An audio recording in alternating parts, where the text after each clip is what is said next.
Sejam bem-vindos, bem-vindas e bem-vindos à nossa terceira palestra online, que abre a formação, que abre não, né? Mais uma etapa da formação descentralizada e que chega na metade do primeiro ciclo de formação presencial e online, né? Da nossa formação híbrida. Vocês já estão mais ambientados, mas fica aí a fala mais uma vez. O projeto Rio de Escritores Vozes do Rio, Letras do Brasil, é realizado pelo Instituto Odeon, com recursos do edital Rio de Escritores, edição Rio, capital mundial do livro, integrado à Política Nacional Aldir Blanc, promovido pelo Governo Federal, Ministério da Cultura, Prefeitura da cidade do Rio de Janeiro e Secretaria Municipal de Cultura. Hoje, aqui na sala, nossa convidada é a Fernanda Bastos. Vocês já viram no convite, ela que vai apresentar a palestra para vocês, e assim como ao longo do curso, essa palestra vai introduzir os conteúdos que vocês vão desdobrar ao longo do mês de novembro, tá certo? Drica está por aí, Drica? Ou não, já saiu da sala? Será que a conexão da Drica funcionou, gente? Deixa eu ver. Acho que a Drica não conseguiu permanecer na sala, que a conexão dela não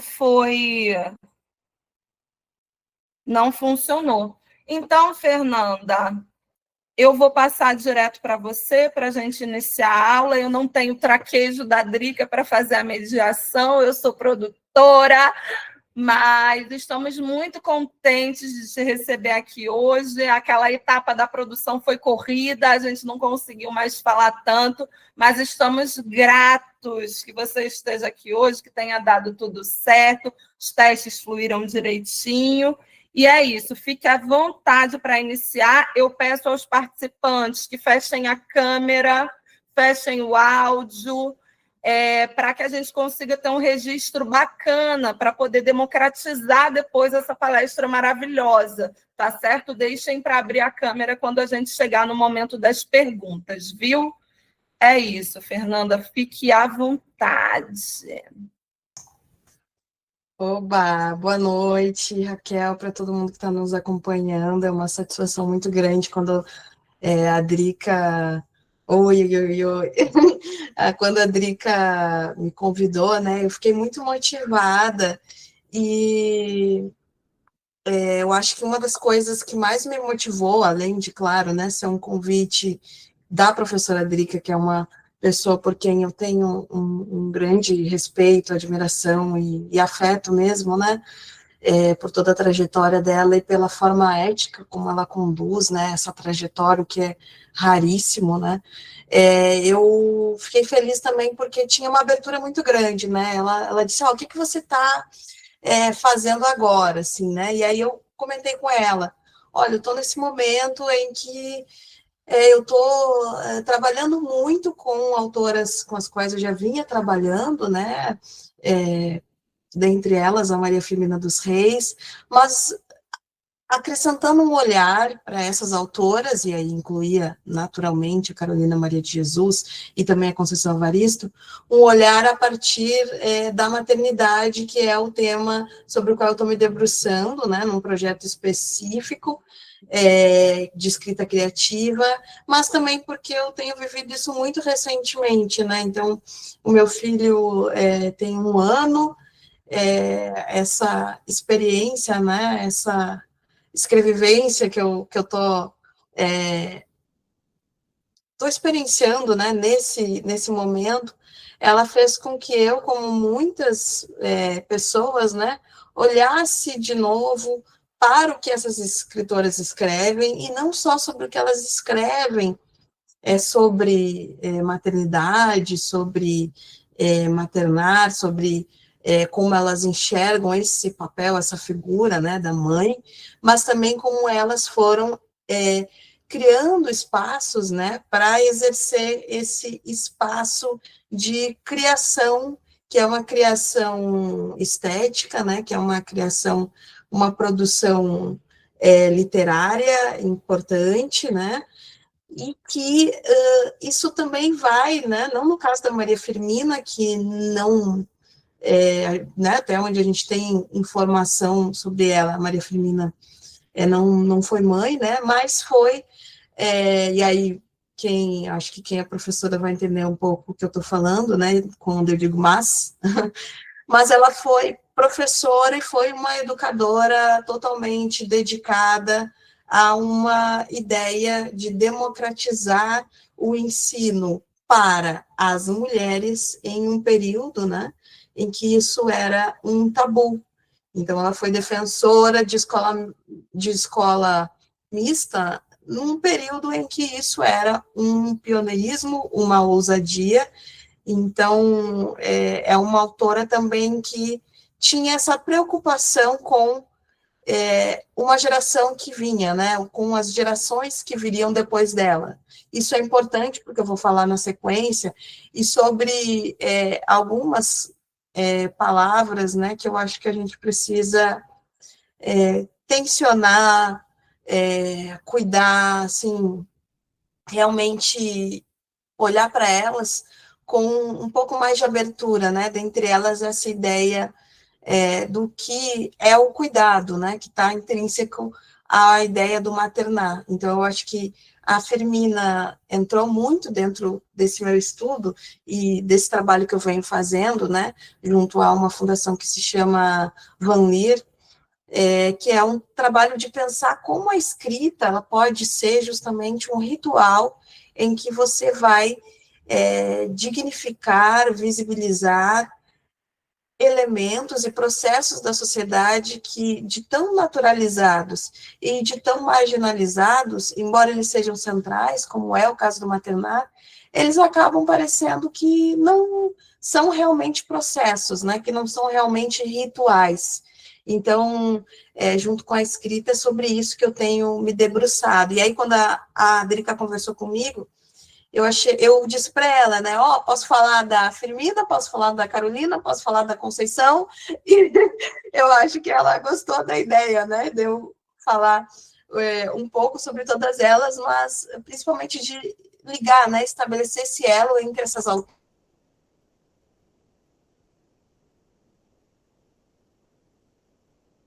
Fernanda, perdão, o seu microfone fechou. Agora voltou. Voltou? Ai, obrigada. Então, obrigada, Letícia. Então, era muito importante para mim, né, falar de todas essas autoras, mas principalmente do que elas vão estabelecer, que é algo muito intrínseco também, e tão naturalizado que a gente às vezes não se dá conta, embora seja um elemento aí de muita reflexão, eu acho que para todo mundo, que é a herança, né? Então, elas têm aí um elo, que eu vou falar um pouco mais sobre elas. Eu vou compartilhar com vocês uma apresentação bem realmente simples, né, singela, que eu criei, mas para vocês terem uma ideia aí sobre os textos, né, que eu quero ler, e um pouco sobre mim, né, eu acredito que já tenha sido falado aí, que vocês receberam algum material, mas só para vocês lembrarem um pouco, né, eu tenho essa formação tanto no jornalismo quanto em letras, e aí tenho me dedicado, né, principalmente ao jornalismo especializado em cultura e literatura, mas os meus estudos, né, eles passam pela poesia, pela história da arte. Eu tenho uma editora chamada Figura de Linguagem, que ela funciona desde 2018, eu fundei com o meu marido, que é o Luiz Maurício Azevedo, que é um professor, né, que também acho que já conversou também, ele conversou com vocês, né, recentemente, e a gente fundou, então, essa editora, da qual eu sou CEO, né, uma nana editora que nasceu em Porto Alegre, focada na literatura de pessoas negras, mas não só, né, pensando vozes marginalizadas e sobretudo, textos que a gente queria ver na rua. Além, né, de editora de livros, eu sou poeta, né, sou uma ensaísta, cronista, uma vez que eu sou dessas pessoas que está nesse meio, um pouco nesse limbo da pós-modernidade, né, que as pessoas às vezes acham que eu faço ensaio, às vezes é crônica.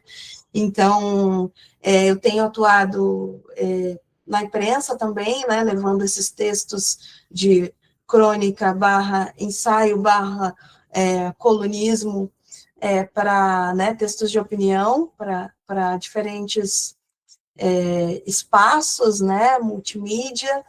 E, então, uma dos meus ofícios, né, é pensar projetos, né, pensar iniciativas. Então, já fiz curadoria, né, para clubes de leitura, já trabalhei e venho trabalhando também como tradutora. Eu tenho me embrenhado muito no mercado editorial, e vocês vão notar que na minha fala, portanto, sempre está essa preocupação e esse interesse, né, não é só uma preocupação, é uma preocupação no sentido de que eu quero dividir com vocês e quero trazer vocês para a minha arena também do mercado editorial, mas é também um interesse de incidir sobre o mercado editorial. Nesse sentido, essas autoras também são muito importantes para mim, porque elas trazem discussões e fazem trajetos que tensionam o mercado editorial brasileiro. Então, a partir da figura de linguagem desses outros ofícios, né, que o pessoal agora dessa geração aí, que possivelmente na fase adolescente do meu filho já vai se chamar outra forma, né, mas que o pessoal fala skin, né, eles usam esse termo, as várias peles, né, então, dentre as várias peles, as várias apresentações, os vários formatos dos quais eu vou me identificando no mercado editorial, alguns são esses, né, e dentre esses projetos que eu tenho feito também, um deles foi a minha participação em 2 edições, né, como curadora da Flip em 2022 e 2023, né, nos anos que a Maria Firmina dos Reis e a Pagu foram as homenageadas, né. Então, eu trabalhei com o Pedro Meira Monteiro e a Milena Brito, né, e no ano seguinte com a Milena Brito também, a professora da UFBA, e o Pedro, que é professor de Princeton.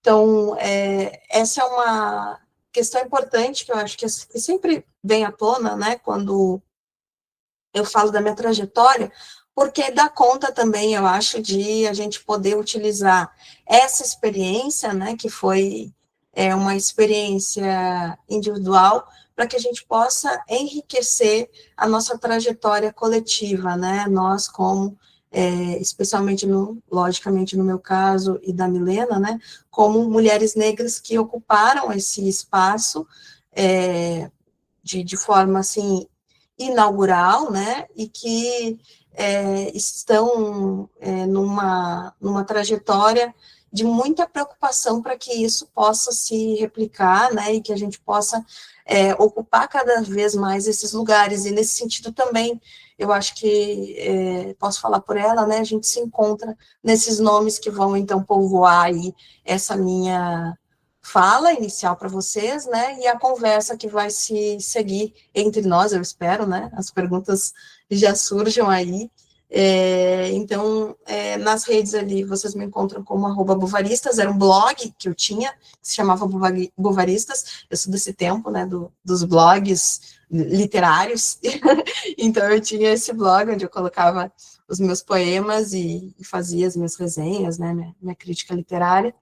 E então o meu e-mail também, para quem eventualmente já quiser, né, anotar, tudo mais, o pessoal tem também, então, mas é bom para vocês se conhecerem. Eu quero começar falando sobre a trajetória da Maria Firmina dos Reis. Vocês vão ver ali na data, né, tem essa discussão que a Maria Firmina tem essa característica, né, de ser possivelmente uma dessas escritoras que teve que modificar a data de nascimento, né, a gente lembra um caso recente, que foi da Lígia Fagundes Telles, né, que ela não queria ficar tão mais velha, né, linda e maravilhosa e poderosa, mas ela fez essa traquinagem, né. No caso da Firmina, né, os biógrafos relatam que, e é bem interessante isso, né, foi uma mudança que ela teve que fazer para que ela pudesse assumir o cargo como professora. Então, ela precisava ter uma certa idade, né, e então ela modificou, né, ela fez esse movimento contrário, ela saiu do seu nascimento, que seria 25, e foi para 22 para poder assumir esse cargo. aí eu acho que já dá um pouco a conta, né, de uma interseccionalidade muito forte dessa condição de mulher negra da Maria Firmina dos Reis. Outro elemento que é super importante, que a gente discutiu muito quando ela foi homenageada na Flip, né, naquela ocasião, a gente estava muito imerso, assim, né, principalmente no mercado editorial, havia uma preocupação que tinha a ver também com uma certa culpa, com uma certa herança, de fazer justiça e resolver um pouco os problemas raciais em todos os espaços do mercado editorial, né? Para quem não acompanha muito, né? Até pouco tempo era muito comum, e com pouco tempo eu quero dizer 5 anos, 7 anos, 10 anos, era muito comum você chegar num catálogo de uma editora e não ter mulheres negras lá, né? Ou ter, assim, sei lá, 100 homens, né, brancos, 5 homens negros e uma mulher negra. Isso era comum. Isso se reproduzia nos festivais literários, isso se reproduzia, e muitas vezes ainda se reproduz, nos cargos de chefia, de direção e no corpo diretivo e funcional das editoras, né?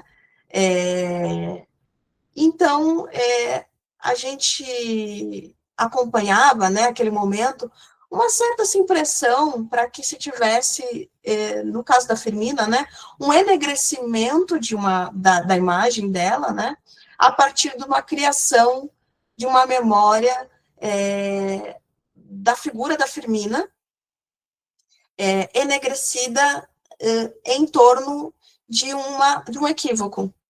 Por que eu estou falando isso? Por muito tempo, a Firmina tinha a sua imagem atribuída a uma outra escritora, Adélia.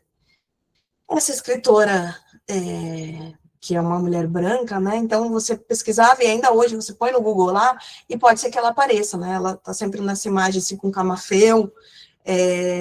Recentemente houve, inclusive, uma exposição aqui na Academia Paulista de Letras, né, e aí foi muito legal, porque tinha um estande da Firmina e tinha um estande da Adélia. Aí eu brincava, né, que legal que elas podem habitar o mesmo lugar, para as pessoas que ainda confundem verem que são pessoas diferentes, né. Então, o que acontecia?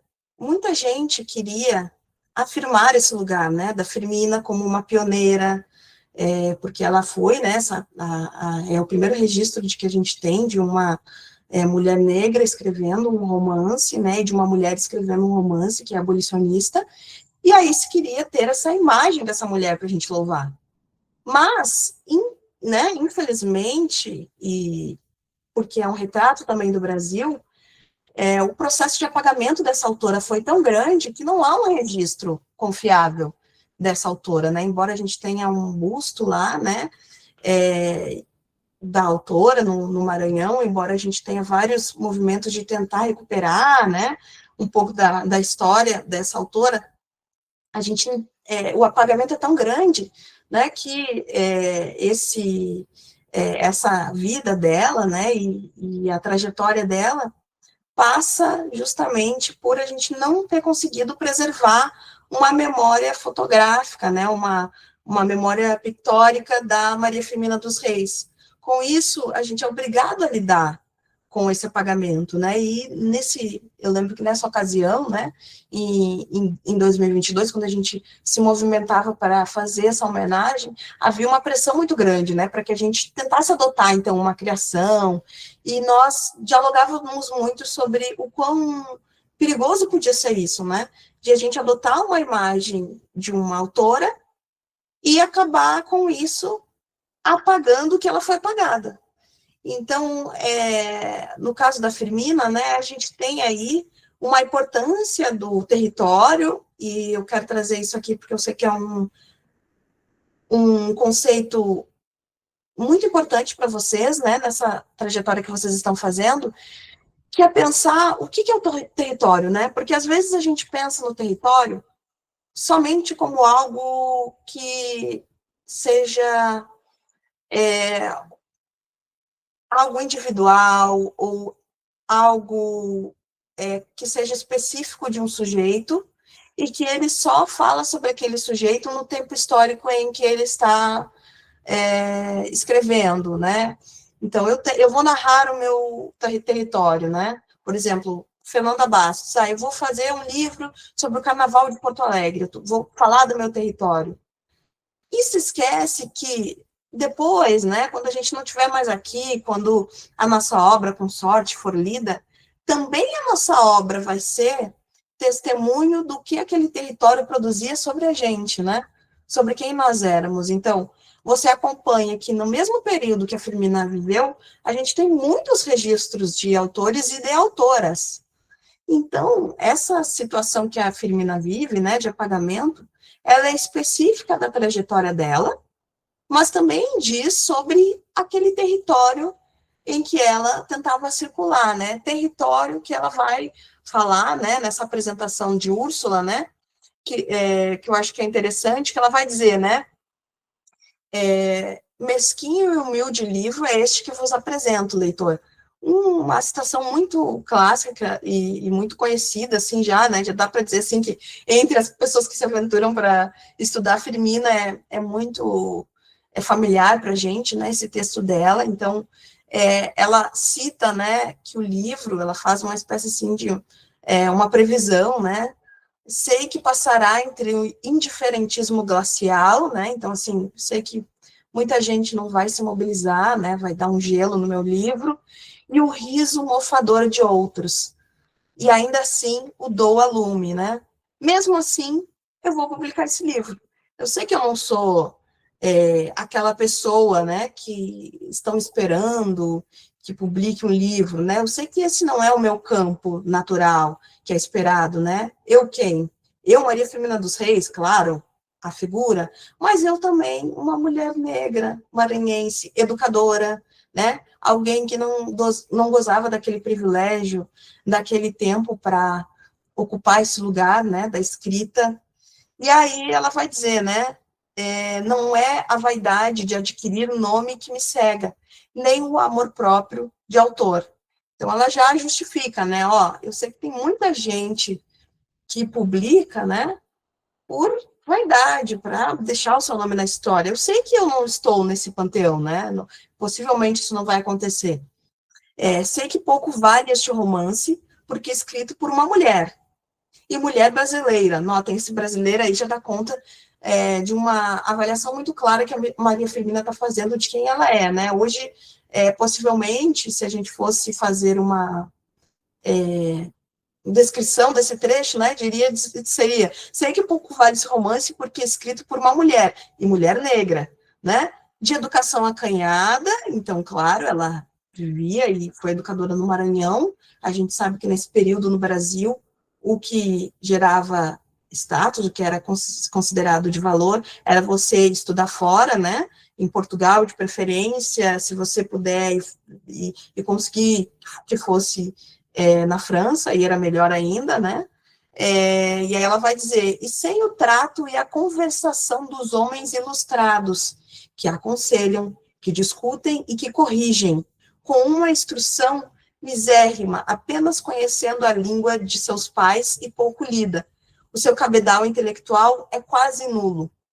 Isso é a Maria Firmina fazendo, então, uma avaliação de quem ela é e em comparação com os pares, né? Ela está dizendo assim, eu sou mulher e negra, né? E vocês são as figuras do campo que são respeitadas. Eu não, mas eu vou publicar mesmo assim. Aí ela, depois de fazer, né, essa introdução, ela diz, né? Então, por que eu publicas? Perguntará o leitor. Aí ela vem, como uma tentativa e mais ainda, por este amor materno, que não tem limites, que tudo desculpa, os defeitos, os acanhes, as deformidades do filho, e gosta do enfeitá-lo, de enfeitá-lo, e parecer com ele em toda parte, mostrando a todos os conhecidos e vê-lo mimado e acariciado. Notem, né, que não é por acaso que a Firmina vai usar essa noção, né, e é muito importante para mim que ela traga aí essa ideia de um amor materno, né? O que é esse amor materno? Alguém que vai falar do amor materno está falando de uma experiência que é universal. Se você não foi amado pela sua mãe, né, e a gente vai ter que ir para análise, né, resolver isso, você conhece alguém que foi, e isso representa uma coisa importante socialmente, né?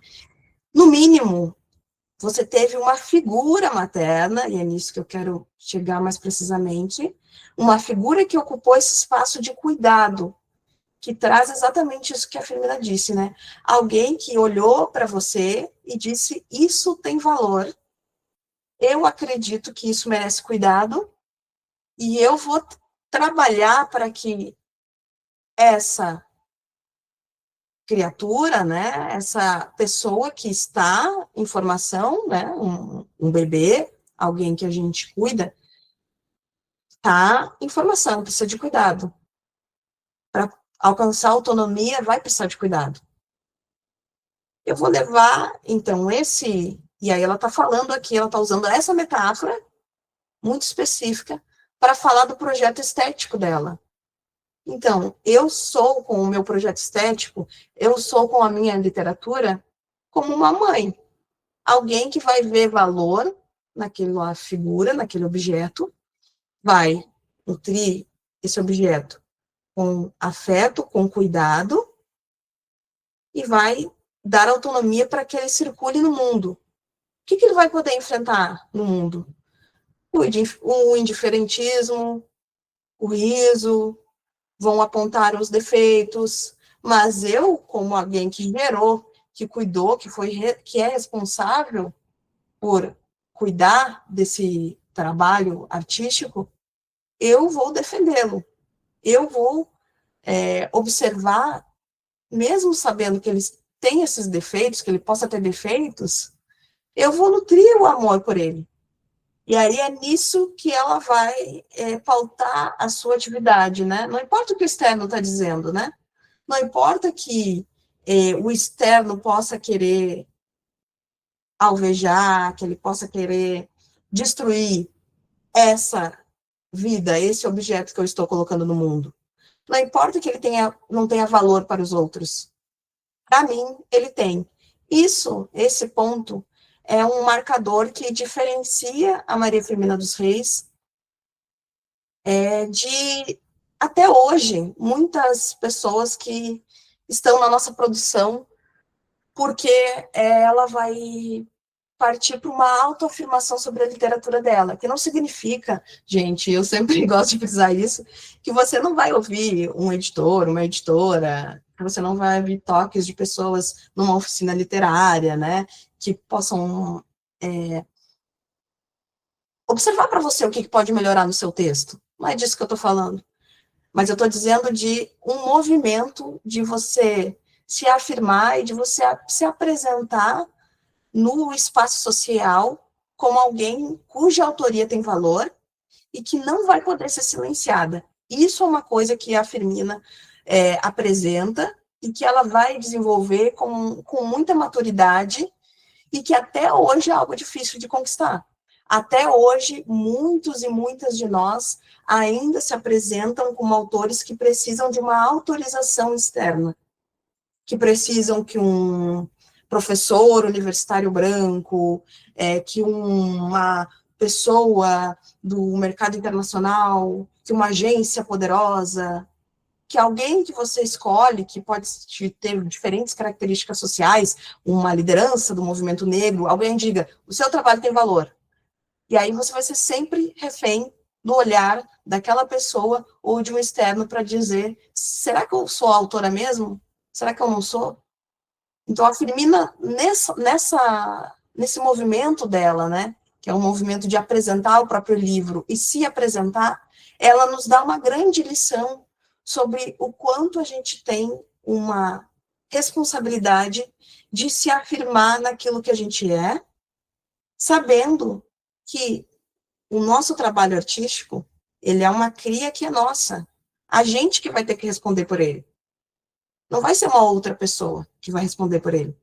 A gente pode buscar apoio, ajuda, aconselhamento, né? E aí ela chama atenção. Como é que são esses homens do campo, né? Eles aconselham, né? Eles discutem, eles adoram corrigir os outros. Isso é literatura? Isso não é, né? Isso não é literatura. O que é literatura é tal coisa. E ela vai dizer, não, ok, eles estão no direito de fazer isso, eles dominam o campo. Mas eu vou produzir o meu espaço, eu vou produzir a minha criação nos termos do que eu quero fazer. Então, eu acho que é importante a gente situar a Maria Firmina dos Reis para além de um papel de pioneira, como alguém que cria, né, um texto, que é um texto inaugural em vários níveis, né, e que é importante para a gente pensar como é a aparição das mulheres negras e uma espécie, assim, até de um movimento de iniciar uma história que vai ser longa, né, assim nós esperamos, né, mas ao mesmo tempo, e principalmente, né, olhar para a forma como ela se apresenta, o conteúdo que ela traz, né, teórico e também de enfrentamento. Ela não é apenas um verbete ou uma citação, né, porque o livro é bacana. Ela traz toda uma discussão sobre como é o campo, como ele se organiza, e uma discussão atual sobre como ele ainda funciona. Que espaço nós, mulheres negras, que espaço as autoras negras, e aqui, né, as autoras mulheres negras, e é importante dizer isso porque às vezes, quando a gente tem uma conquista, que é muitas vezes das autoras mulheres negras, e a gente observa uma sensação, né, de que, poxa, mas aí ficou de fora a autoria que não é negra, né, ficou de fora a autoria eurodescendente. E quando a gente acompanha, como é no caso, por exemplo, desse recente, né, desse prêmio aí, da Biblioteca Nacional, né, quando você tem liderando as vitórias mulheres brancas, ninguém fala mulheres brancas, é a vitória das mulheres, é uma coletividade das mulheres, né? Então é importante a gente notar o quanto a Firmina ela estabelece um patamar de discussão sobre o que é ser uma mulher brasileira, sobre o que é ser uma mulher e sobre que tipo de apagamento ser mulher no campo artístico, ser mulher no campo da literatura vai implicar para toda esta coletividade um tensionamento com relação a um status quo que é masculino. E há muitas mulheres que vão ter que dialogar com esse status quo e muitas vezes até cooperar com ele. Cooperar em que nível? Em vários níveis. E, inclusive, até no nível do que ela aponta, né? Reproduzir este mesmo comportamento, que é de, para você ser legítimo no campo, você tem que passar por mim, né? Numa noção bem assim, vinculada ao que a gente pode pensar, assim, de regra, né? Do campo artístico, para mencionar, assim, um autor que eu tenho estudado muito, né, para minha tese, né, que é o Pierre Bourdieu. Então, são regras que o campo cria e que ele alimenta e que ele protege para que as pessoas que são poderosas se mantenham poderosas. Quando você questiona, não é assim porque sempre foi assim. Não é assim porque tem que ser assim. E isso vai legitimando, né? Por que tem que ser sempre privilegiada a autoria eurodescendente? Não, porque nós temos a técnica. Não, porque as outras pessoas não criam. Não, porque elas estão utilizando gêneros que nós não respeitamos. Não, porque foi publicada, ela é maranhense, ela não é paulistana. Porque ela é mulher, porque não é homem. Porque é brasileira, é negra, não é branca. Então, você vai criando regras que vão legitimando o seu espaço e impedindo mudanças que possam produzir transformações em grande escala naquele campo que você vai circulando, né? Então, a Firmina tem um papel central para a gente entender o território, e aqui especialmente para as mulheres brasileiras, né, e as mulheres negras. O território, a gente vai precisar criar este território. Este território ele não está pronto. Ele não nos é dado, a gente não tem uma herança, a gente não vai herdar terras, mesmo terras nos quais nossos pais trabalharam muito, não importa, não vai ser isso. A gente vai ter que produzir o nosso espaço não está lá. Que regras a gente vai estabelecer para o nosso espaço? E aí é uma discussão que vai aparecer nessa continuidade, né, dessa autoria que eu quero trazer aqui como uma espécie assim de uma rede, né, em que uma vai se articulando com outra, né, em que uma vai conversando com outra. Então, nessa rede, aparece a Carolina Maria de Jesus, que vai adicionar uma espécie assim de um complicador nessa equação e nesse mapa já que a Firmina criava com a sua presença território, que é uma presença que vai já...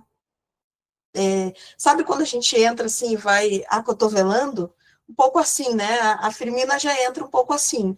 Já que o pessoal não vai me dar espaço, né? No metrô, eu vou entrando, vou ter que, infelizmente, ir empurrando o pessoal e acotovelando eles, né? Porque senão eles não vão me dar passagem.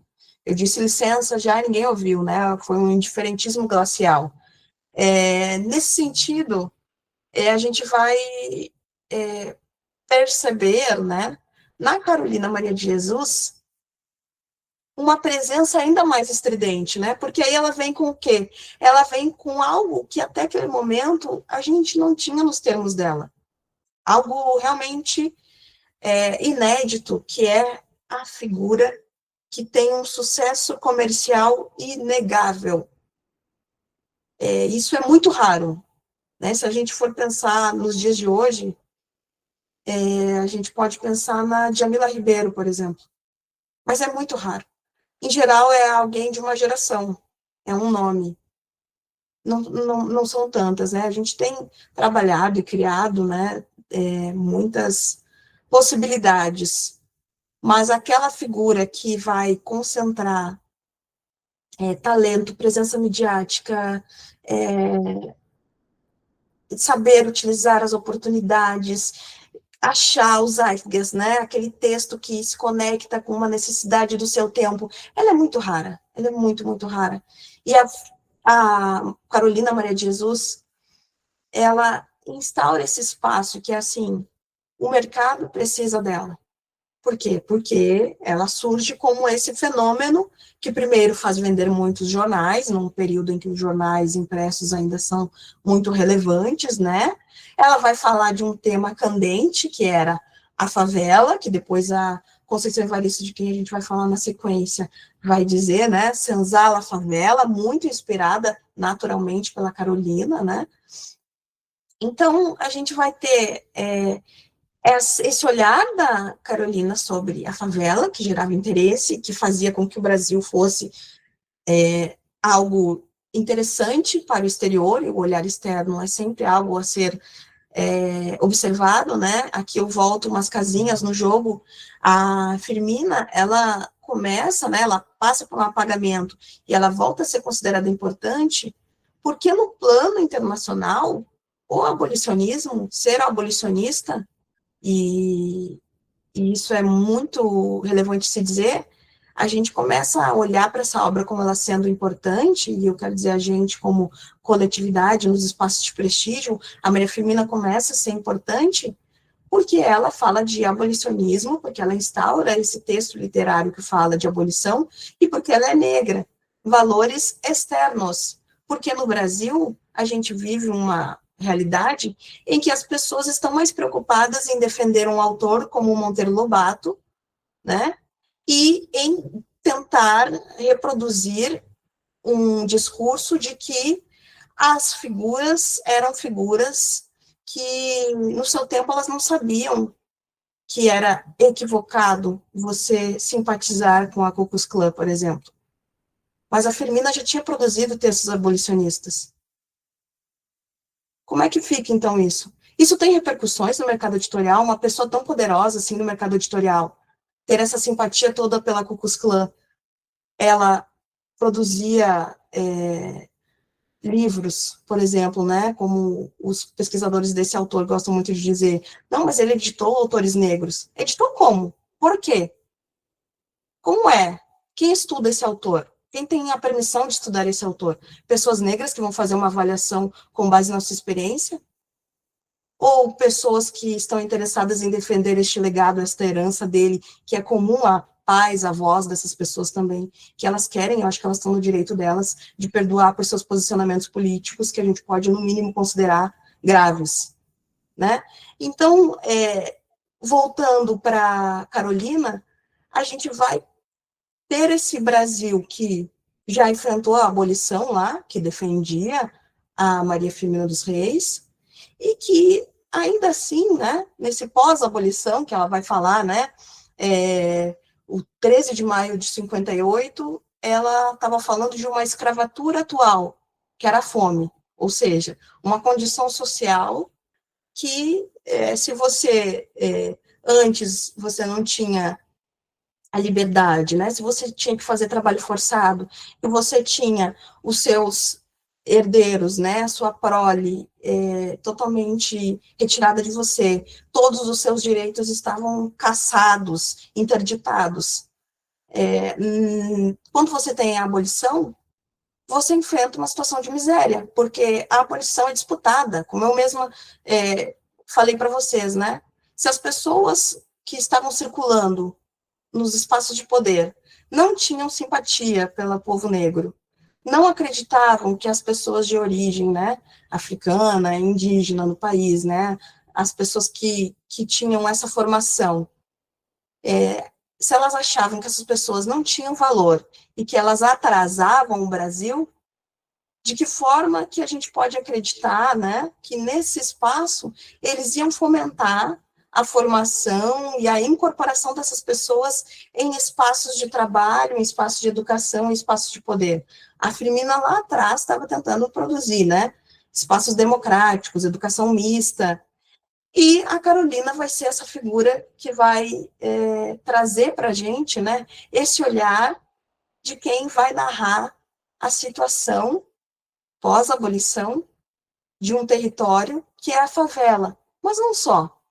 Como é que eu faço para sair da favela? Essa era a preocupação da Carolina, né? E, nesse sentido, entendendo o território como um lugar de miséria para aquela pessoa, para aquela família.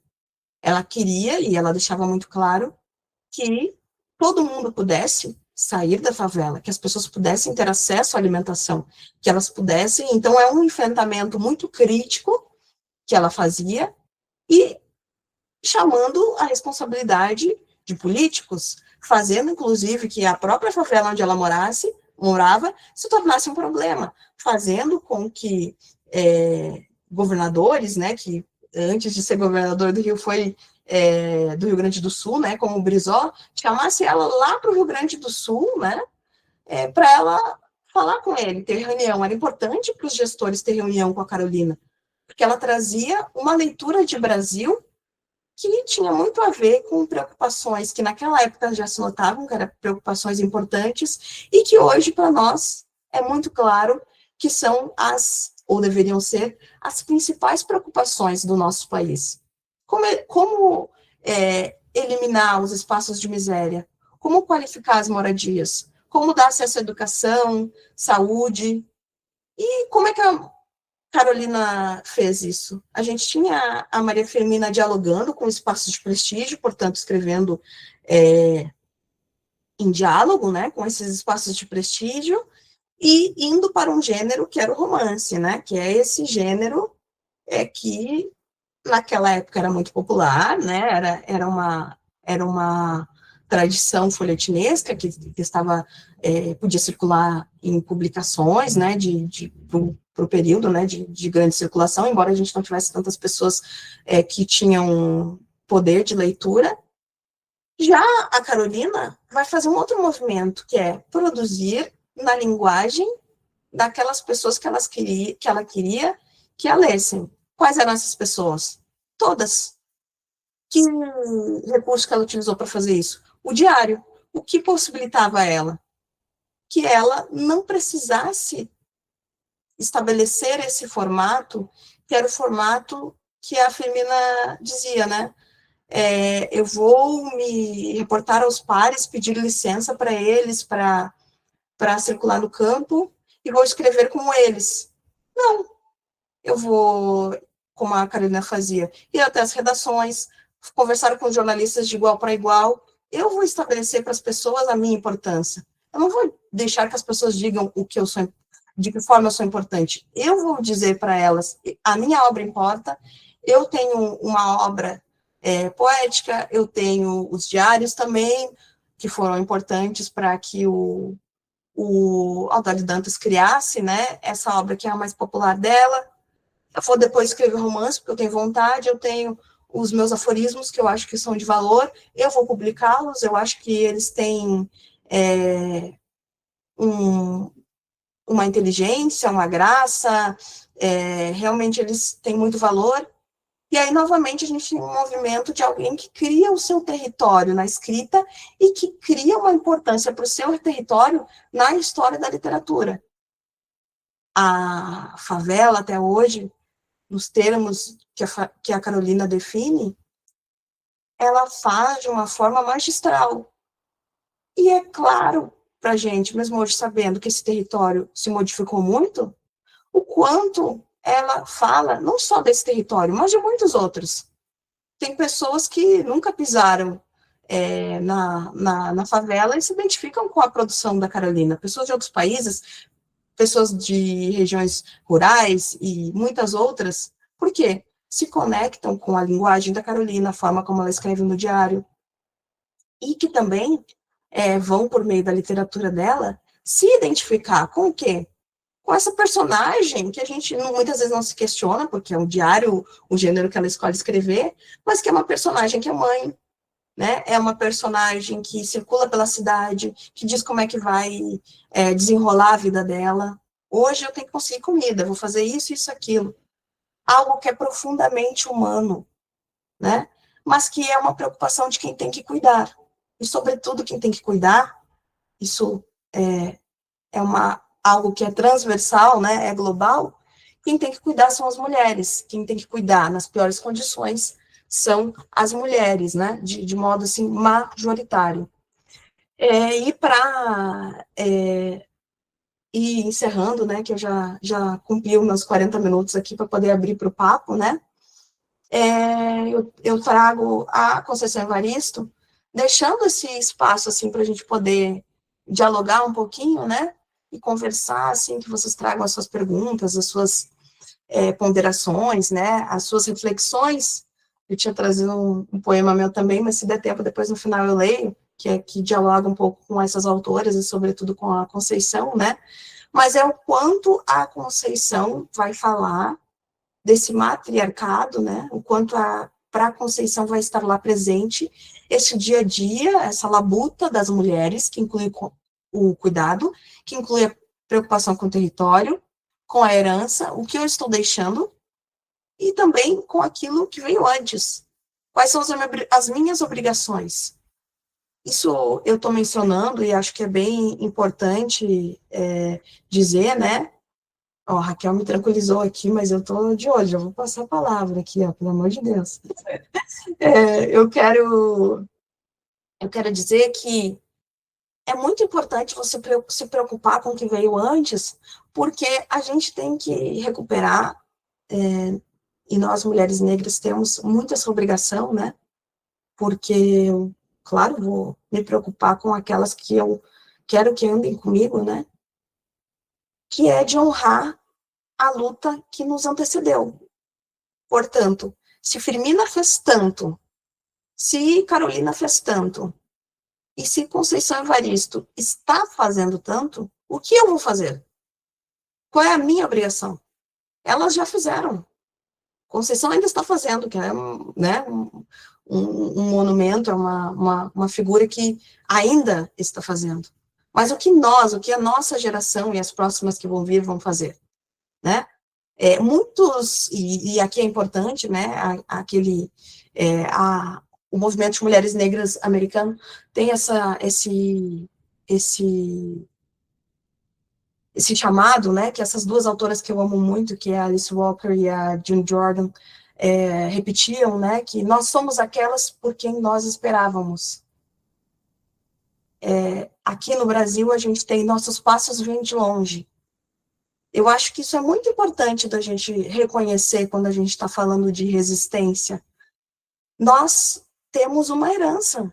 Quando a gente recebe uma Maria Firmina dos Reis, sua obra, né, sua trajetória responsável, a gente tem uma responsabilidade, e aqui eu quero deixar bem claro, né, gente, a gente pode ou não assumir essa responsabilidade, isso é como a gente discute, assim, né, como tantas responsabilidades, assim, responsabilidade afetiva, isso é algo que a pessoa pode ou não, né, ou pode não assumir a responsabilidade, é um direito da pessoa, que tem consequências.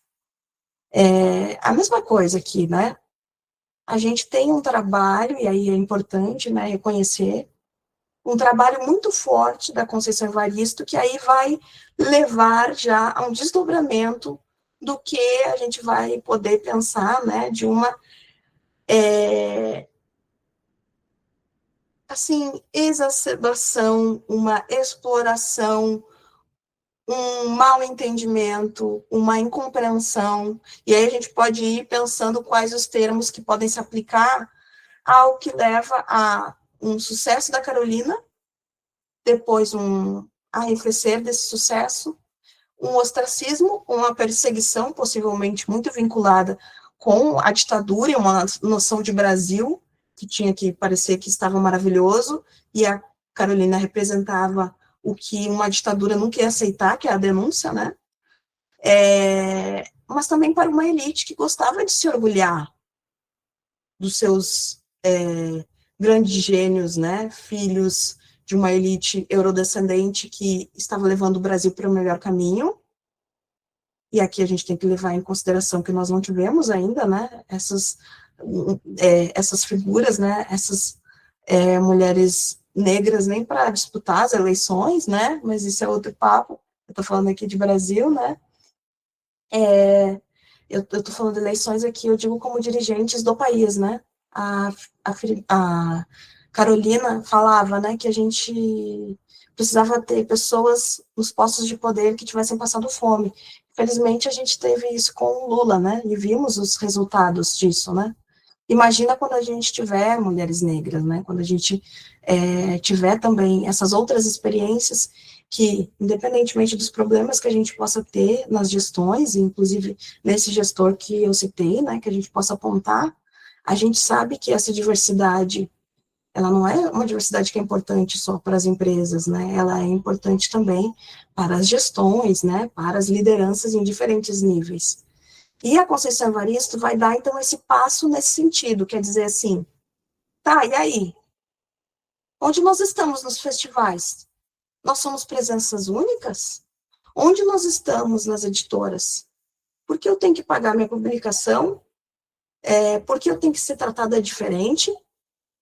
E levar um tensionamento que é da geração dela, que é uma geração que vai conseguir levar para o mercado editorial não mais esse lugar de, ok, que a pessoa negra pode entrar e fica aí no cantinho, mas de pessoas que vão, em diferentes níveis e com diferentes pautas, tensionar uma paisagem que se queria dizer idílica, mas totalmente embranquecida de Brasil, levando, inclusive, para o exterior uma ideia de um Brasil que não tem nada a ver com o censo, né, brasileiro. Então, assim, eu queria... acabei não lendo, né, os trechos, alguns que eu trouxe, mas depois também são muito conhecidos, né, eu procurei trazer textos que eu acredito que vocês já conheçam, né, mas a gente pode agora, no desdobramento da conversa, falar um pouco mais, né, sobre esses textos, lê-los, né, mas era um pouco esse tensionamento que eu queria trazer de uma ideia de uma resistência que nós temos que seguir tendo e que é também uma responsabilidade para ampliar o espaço, ampliar o território de escrita, ampliar o território de ocupação, ampliar o território infelizmente, eu só conheço essa forma de mudar a sociedade, de incômodo para as pessoas que estão satisfeitas com a presença que as mulheres negras têm no cânone literário brasileiro e na produção contemporânea, na forma como se atribui valor à produção contemporânea e a forma como se remunera e valoriza essa produção literária contemporânea e se diz quem é bom, quem não é, quem pode publicar, quem merece mais recursos, quem merece mais visibilidade ou não. Inicialmente, o que eu queria trazer isso, e, por favor, conto com as perguntas, com as ponderações, os tensionamentos, as discussões que vocês possam trazer a partir do que eu falei para vocês aqui. Tá bem? Desde já, muito, muito obrigada. Muito, muito obrigada a você, Fernanda. Que convite acertado. Toda a sua fala tem tudo a ver com o que se propõe o projeto. Uma alegria imensa ter o privilégio de prestigiar essa sua apresentação. Eu fiquei com várias falas que você deu aí na sua apresentação. Não sei por onde começar nem por onde terminar. Não sei também se eu tenho o que é preciso assim para dar continuidade, mas teve uma fala sua do início que era nos afirmar naquilo que a gente é, quando você trata a primeira autora, e eu acho que isso tem tudo a ver com o projeto. E aí, quando você traz a Carolina Maria de Jesus, a gente fala de afirmar a nossa importância, então tem tudo a ver com o projeto. Muito, muito obrigada, viu?